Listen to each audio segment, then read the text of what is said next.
Madame. Merci. Donc là, je crois que je vais un peu changer le sujet. On vous présente. Oui, j'y vais. Oui, je suis Brigitte Böhnisch, je travaille chez Merial. Je suis vétérinaire, mais je travaille dans l'enregistrement des médicaments.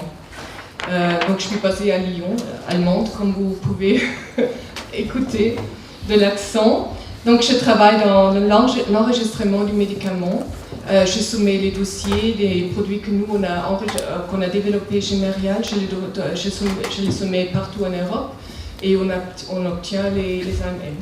Donc je remercie énormément la Commission européenne et aussi le Parlement qui va s'y mettre dans la procédure législative maintenant. Déjà d'avoir sorti ce règlement, le fait que vous avez sorti un règlement, comme vous l'avez mentionné au début, ça va beaucoup aider à diminuer la charge administrative en Europe. Aussi le fait qu'il y aura une seule évaluation scientifique, ça va énormément changer les choses parce que comme vous l'avez dit, ça fait déjà 50 ans que la législation pour les médicaments humains est en route. Pour les médicaments vétérinaires, c'est depuis les années 80. Quand même avec le fait que depuis toutes ces années, il y a un cadre législatif en Europe. Aujourd'hui, on a 28 États membres.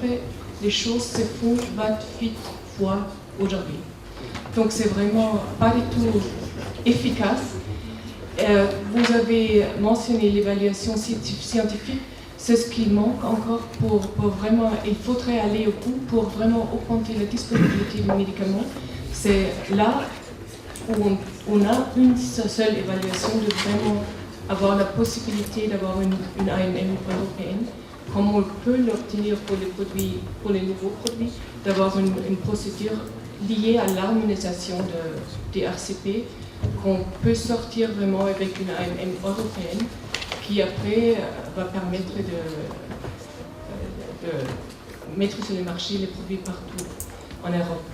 Et merci aussi pour toute la simplification de la législation liée à la maintenance des AMM. Et une chose qui n'a pas été mentionnée jusque-là, pour mettre sur le marché les médicaments en Europe, aujourd'hui, il faut que les étiquettes soient dans la langue du pays. Le marché vétérinaire est très fragmenté. Ça veut dire, selon les espèces, selon la taille du pays, selon l'indication, on va vendre très peu de médicaments dans un pays. Du point de vue producteur, il y a des pays où on vend 100 échantillons. Donc il y aura énormément de facilitation et de simplification dans les nouveaux règlements. Et là, ce sont des choses qu'on espère qui seront maintenues pendant la phase législative, pendant la revue par la...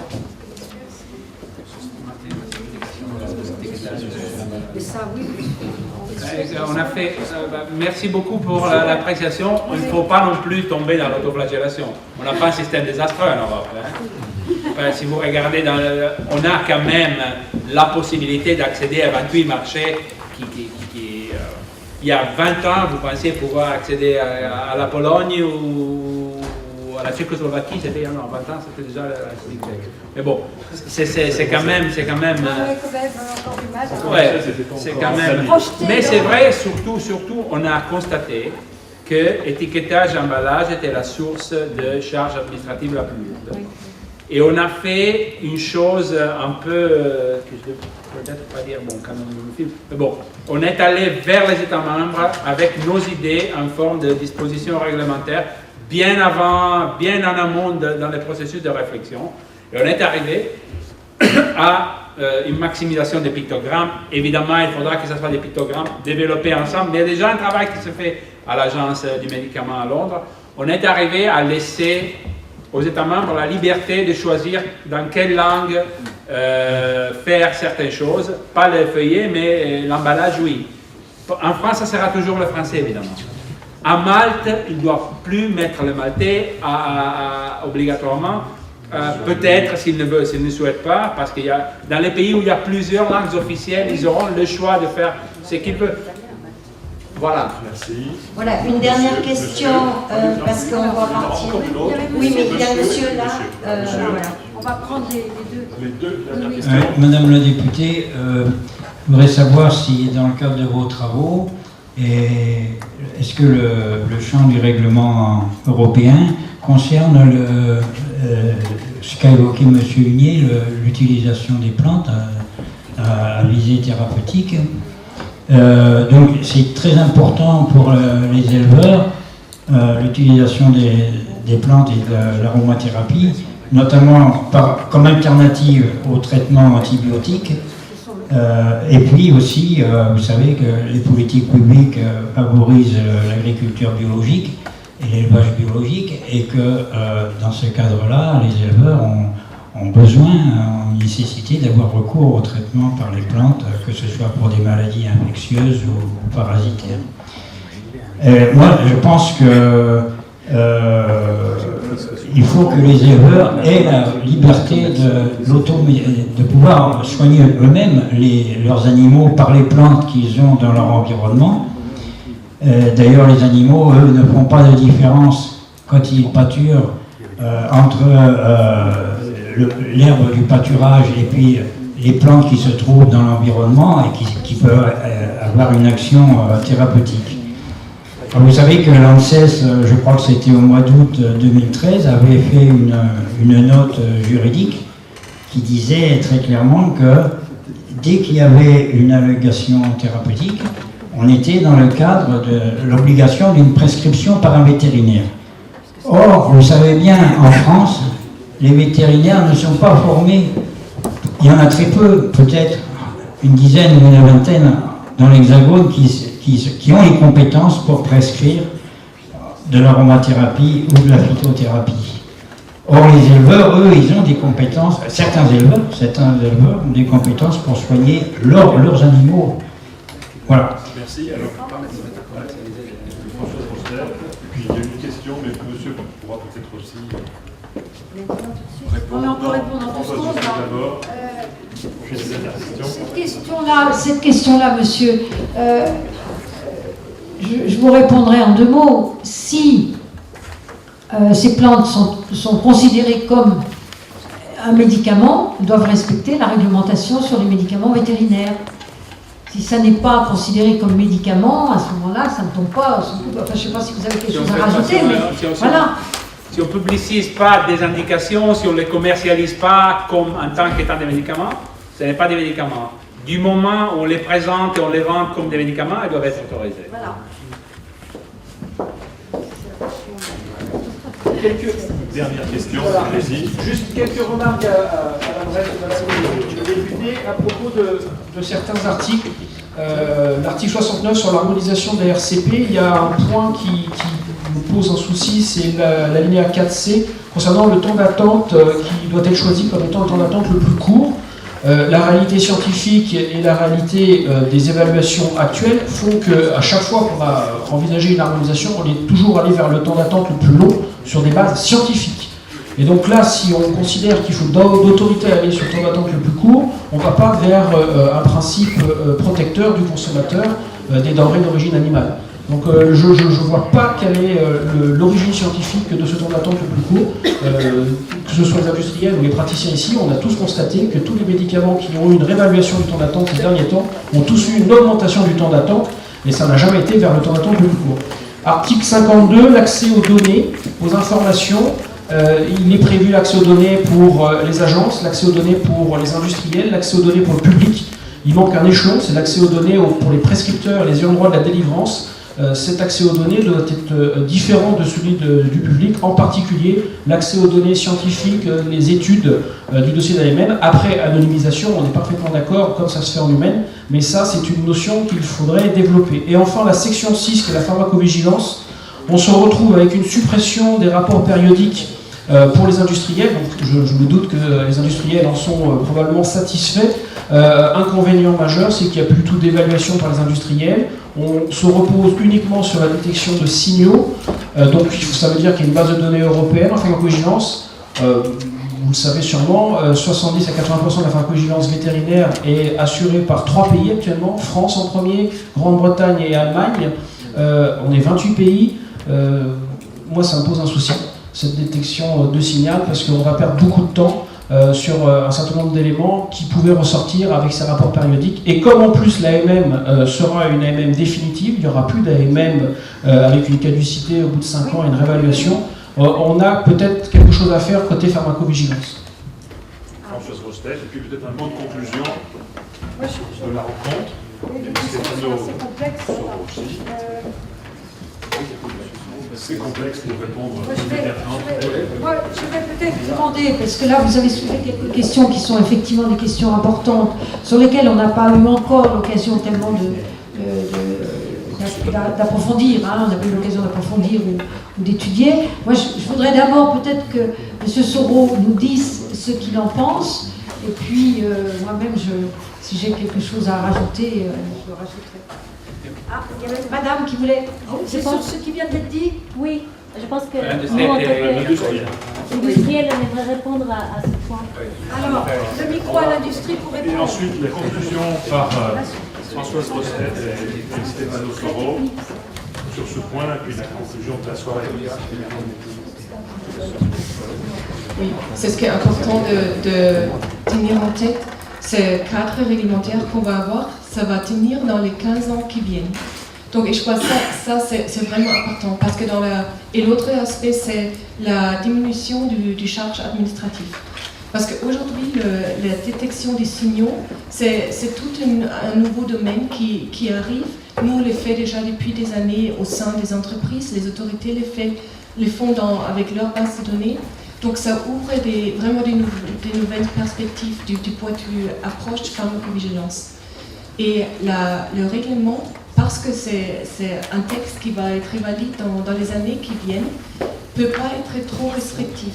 Donc le fait qu'aujourd'hui les rapports périodiques sont plus mentionnés, ça ne veut pas du tout dire qu'on ne le fera pas demain, parce qu'il y aura et Stéphano Soro va expliquer ça beaucoup mieux encore, il y a des Implementing Acts et il y a les guidelines derrière sur lesquels on se base, et ces documents-là, on peut les facilement changer après dans quelques ans.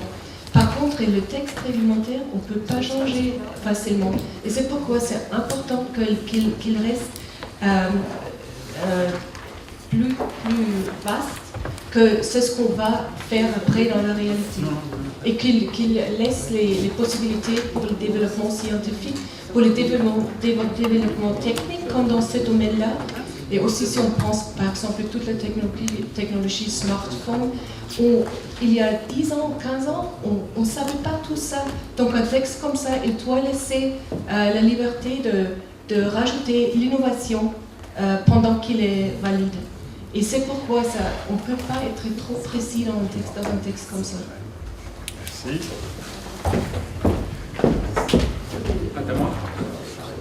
Sur l'aspect technique, je peux? Alors, sur la pharmacovigilance, on n'a pas fait ça seul. Il y a beaucoup d'États membres, dont un de ceux que vous venez de mentionner, qui sont très favorables à ça.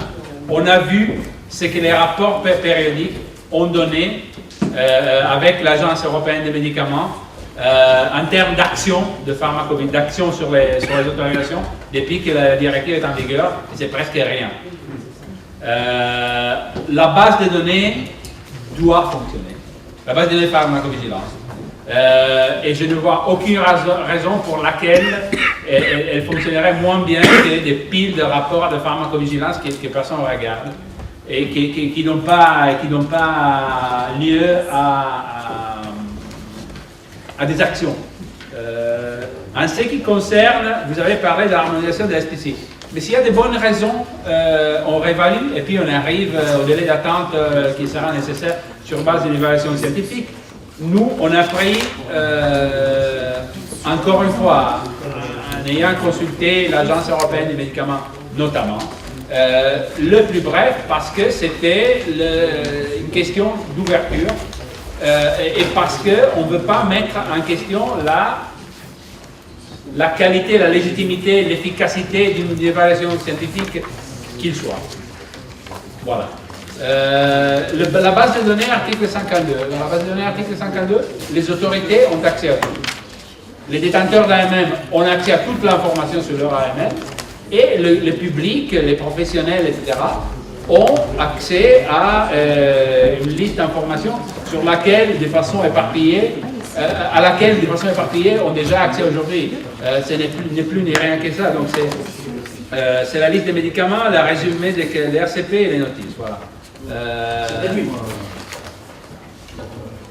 Je suis prêt à écouter vos... Peut-être si vous restez encore ou quand vous venez à Bruxelles. Parce que... Au moment du buffet, peut-être. Françoise Rostet, suggestion. Oui, écoutez, moi j'ai été très, très intéressée de vous écouter, et surtout sur des questions qui peuvent paraître particulièrement techniques, mais sur lesquelles j'avais pas encore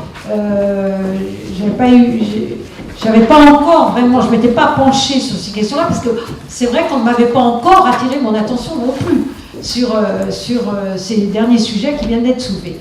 Alors, moi, j'ai une proposition à vous faire, une proposition honnête. Bien évidemment, je dois vous dire que mon rapport, je dois le faire pour le 13 avril. Il doit être fait pour le 13 avril.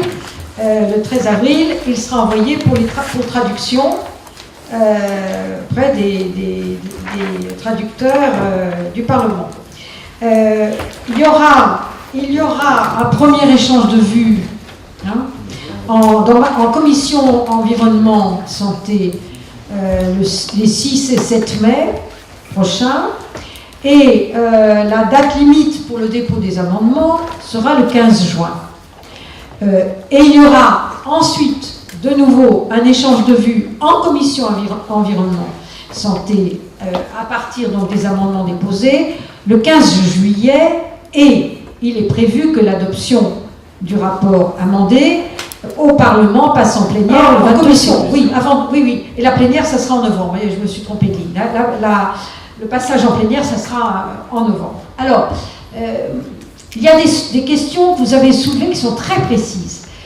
Moi, je serais très satisfaite que vous puissiez, je vais vous donner, on va vous transmettre mes coordonnées, si vous aviez le temps de m'envoyer par mail quelques points précis que vous avez soulevés. Après, je les étudierai de près et j'essaierai de confronter un petit peu les avis des uns et des autres. Parce que vous avez compris qu'il faut que je fasse une synthèse de tout cela pour essayer d'avoir un texte qui satisfasse le plus grand nombre et qui soit surtout efficace, pratique et pour avoir la meilleure législation possible.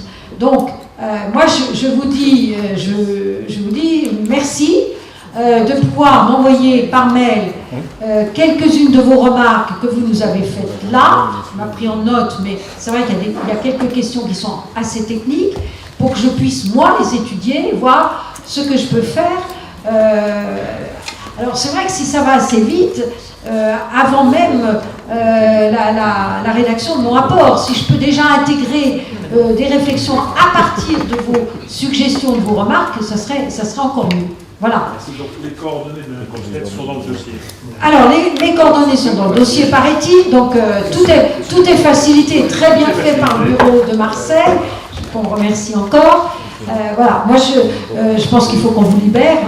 On vous remercie, mais on peut encore discuter, voilà.